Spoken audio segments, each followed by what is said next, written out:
Hei ja tervetuloa seuraamaan tätä videota. Nimeni on Anssi Ylirönni ja esittelen tässä videosarjassa kuolemaa käsittelevän tietokirjani sisältöjä. Kirjan nimi on Ajasta iäisyyteen, tieteen, filosofian ja uskonnon näkökulmia kuolemaan. Kuolema on aihe, joka koskettaa meistä jokaista henkilökohtaisesti. Ryhdyin kirjoittamaan tätä kirjaa, koska halusin selvittää, mistä kuolemailmiössä on kyse ja millaisia ajatuksia siitä on esitetty. Minua kiehtovat elämän suuret kysymykset, joiden joukkoon kuolemakin kiistatta kuuluu. Kuoleman teemaan kytkeytyy useita muitakin kiinnostavia filosofisia kysymyksiä, kuten mitä elämä on, mitä on tietoisuus, miksi ylipäänsä on elämää ja olemista. Tällaisia kysymyksiä nousee esiin kuolemaa tarkasteltaessa. Kuten kirjani alaotsikosta voi päätellä, tarkastelen kuolemaa useasta eri näkökulmasta. Olen soveltanut monitieteellistä lähestymistapaa, koska en halua rajoittua johonkin tiettyyn erityisalueeseen ja sen tarkastelutapoihin. Useiden alojen tietämyksen yhdistely on haasteellista, mutta se mahdollistaa syvällisemmän kokonaiskäsityksen muodostamisen. Itse en tietenkään ole kaikkien alojen erikoisasiantuntija, mutta olen perehtynyt laajaan lähdekirjallisuuteen ja pyytänyt lisäksi eri alojen asiantuntijoita kommentoimaan tekstiä. Olen siis pyrkinyt tekemään kirjastani laajan ja monipuolisen kokonaiskatsauksen. Monipuolisuus tarkoittaa käytännössä sitä, että en esimerkiksi filosofian kohdalla rajoitu tarkastelemaan pelkästään länsimaista akateemista filosofiaa, vaan esittelen lisäksi itämaista filosofiaa ja alkuperäiskansojen ajattelua. Kuolema on pohdittu muuallakin kuin länsimaissa, onhan kysymys yleismaailmallinen. Teologiaa minun ei ollut alun perin tarkoitus käsitellä lainkaan, mutta jossain vaiheessa kävi selväksi, että kuolemaa koskevan ajattelun kartoituksessa on mahdotonta välttää uskontojen ja teologian tarjoamia näkökulmia. Teologia tulee filosofian kylkiäisenä, koska se on tarkastellut samoja kysymyksiä kuin kuoleman filosofiakin. Ja lisäksi nämä oppialat ovat tietyissä kulttuureissa ja tiettyinä aikakausina kietoutuneet varsin tiiviisti yhteen. Kuolema on jokaista koskettava aihe, josta on kirjoitettu paljonkin, mutta ei juurikaan luonnontieteiden näkökulmasta. Luonnontieteellisissä osioissa tarkastelen ennen kaikkea biologian, eli elämäntieteen tarjoamia näkökulmia kuolemaan ja myös elämään. En keskity yksistään ihmisen kuolemaan, vaan käsittelen myös muiden lajien kuolemaa ja kuolemaa luonnon kiertokulussa. Kaikki mikä elää myös kuolee, eikä ihminen ole ainoa laji, jonka jäsenet ovat kuolevaisia. Tästä huolimatta kuolemasta ei ole juurikaan kirjoitettu biologian tai toisten lajien näkökulmasta. Suurin osa maapallon elävistä ja niin ikään myös kuolevista olennoista kuuluu toisiin lajeihin, ja siksi on perusteltua laajentaa tarkastelua ihmislajin ulkopuolelle.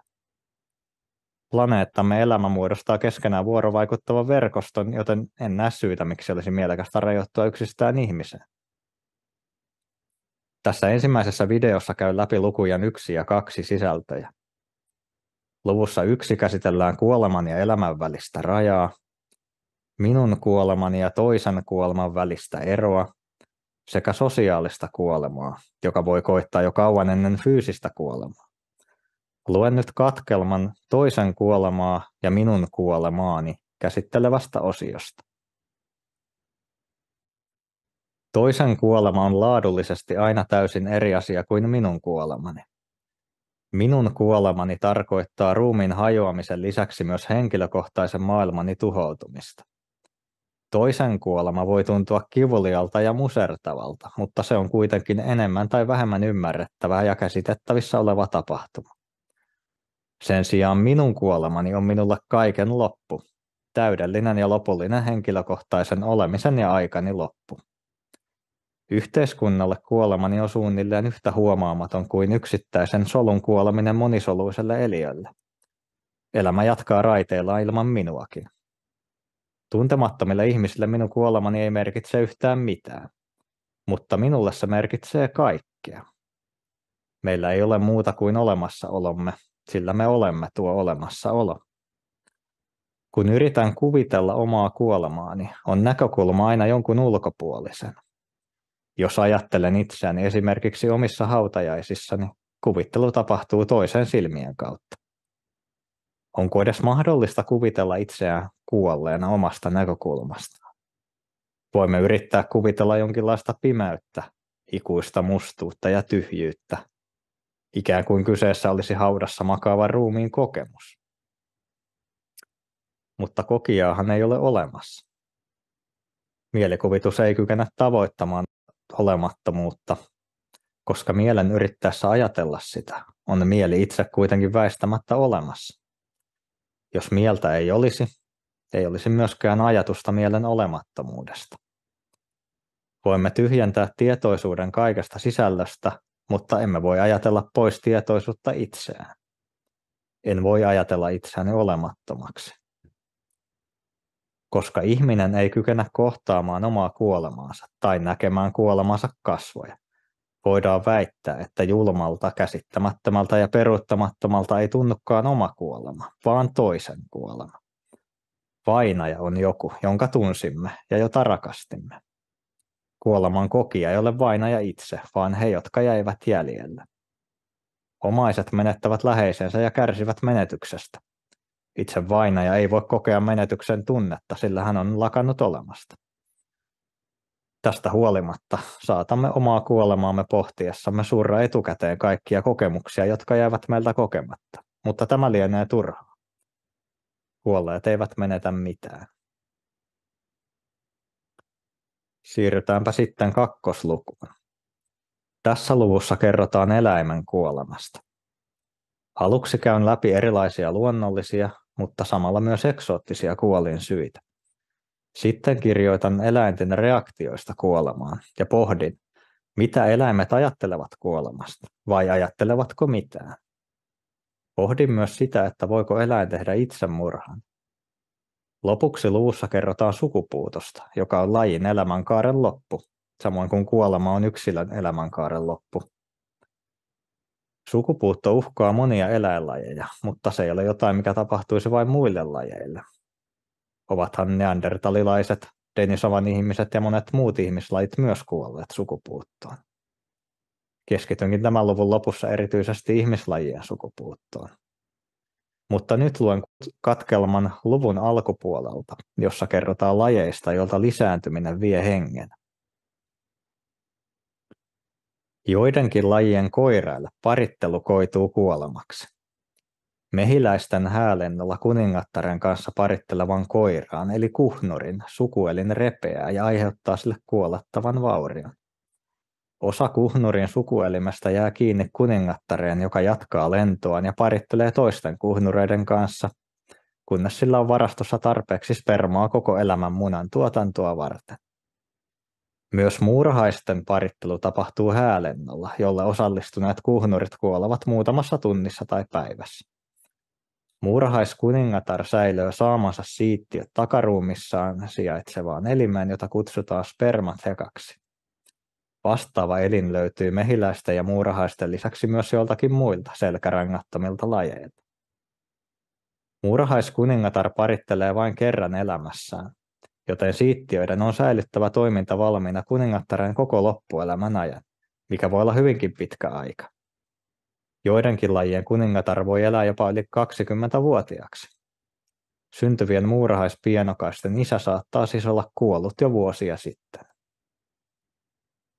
Myös nisäkkäistä tunnetaan lajeja, joiden koiraat parittelevat itsensä hengiltä. Ilmiö koskee pussieläimiin kuuluvien leveäjalkapussikärppien, pussikärppien ja pikkupussikärppien sukujen kaikkia lajeja sekä osaa tiettyjen lähisukulaislajien populaatioista. Taivaisiin kohonnut testosteronitaso ajaa näiden lajien koireita panostamaan energiansa pitkiin parittelusessioihin mahdollisimman monen naaraan kanssa. Testosteronin vanavedessä nousee myös stressihormonitaso, joka johtaa lopulta immuunijärjestelmän pettämiseen ja koiraan kuolemaan. Hormonipäissään kiimailevien koiraiden itsetuhoinen lisääntymiskäyttäytyminen edesauttaa jälkeläisten selviytymistä.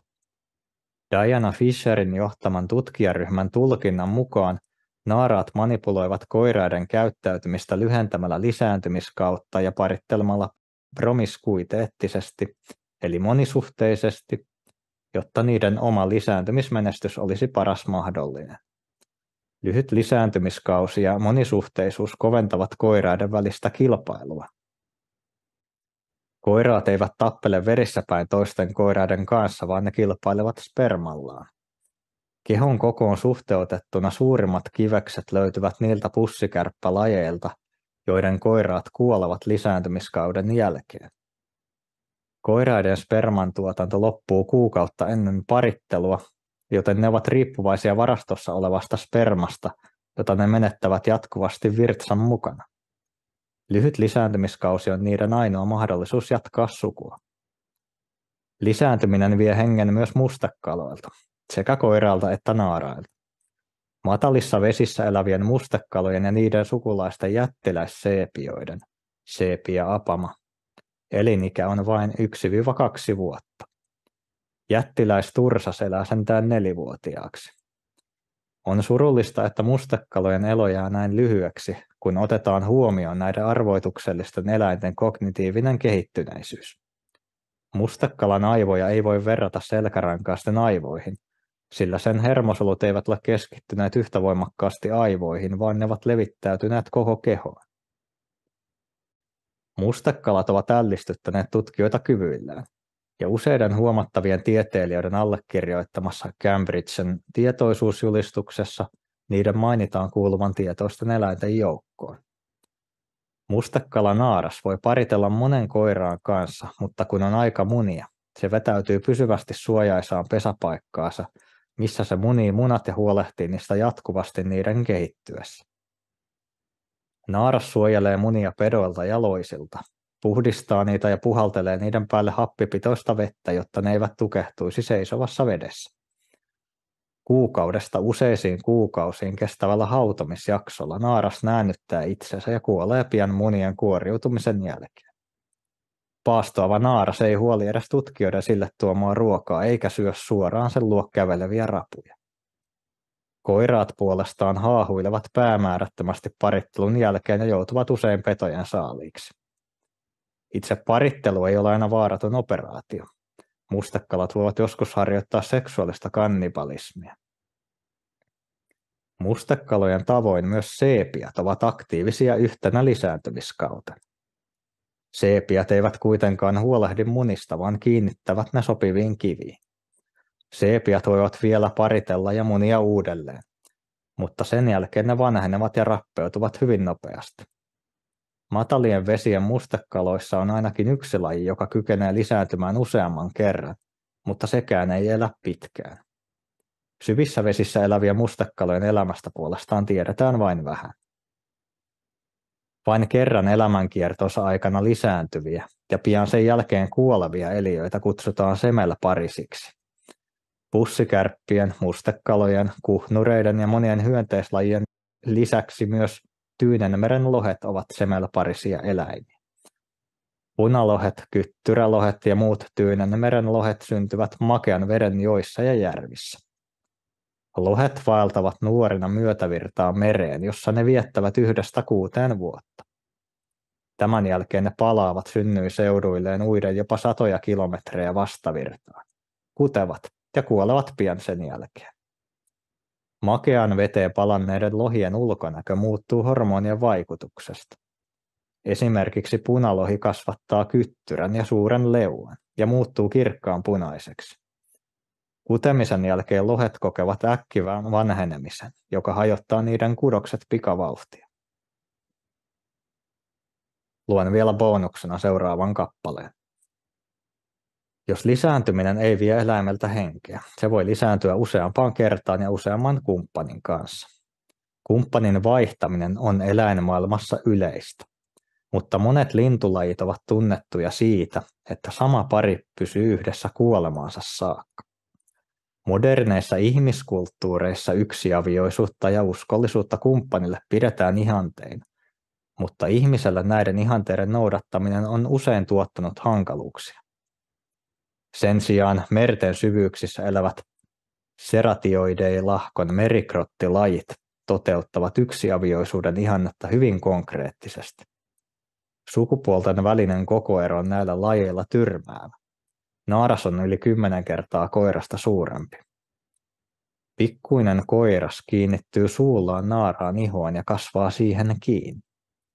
Naaraan ja koiraan verisuonistot yhdistyvät, ja koiras tulee täysin riippuvaiseksi naarasta, koska se ei kykene enää syömään itse. Koiraan monet elimet pienenevät, surkastuvat tai häviävät kokonaan. Sen oma sydän pumppaa kuitenkin yhä verta, ja munuaiset poistavat elimistöstä kuona-aineita. Koiras myös jatkaa hengittämistä omilla kiduksillaan. Spermaa naaraan tarpeisiin tarjoava koiras on lakannut toimimasta itsenäisenä eliönä, mutta sillä säilyy tietty määrä autonomiaa ja se luultavasti kykenee vaihtamaan jonkin verran asentoa. Yhteen naaraaseen voi kiinnittyä useampia koiraita, eikä koiralla ole mitään keinoa pitää toisia rakastajia pois. Yksiavioisuus toteutuukin varmasti vain koiraan osalta. Evoluutiobiologi Stephen Jay Gould kysyy sarkastisesti freudilaiseen psykologiaan viitaten, että kukapa mies voisi vastustaa fantasiaa elosta sydämellä varustettuna peniksenä, joka on syvästi ja pysyvästi sulautunut huolehtivaan ja elättävään naaraaseen. Merikrottipariskunta elää yhdessä niin myötä kuin vastavirtauksissa, kunnes kuolema heidät erottaa. Tässä oli ensimmäinen video. Kiitos, että katsoit ja kuuntelit.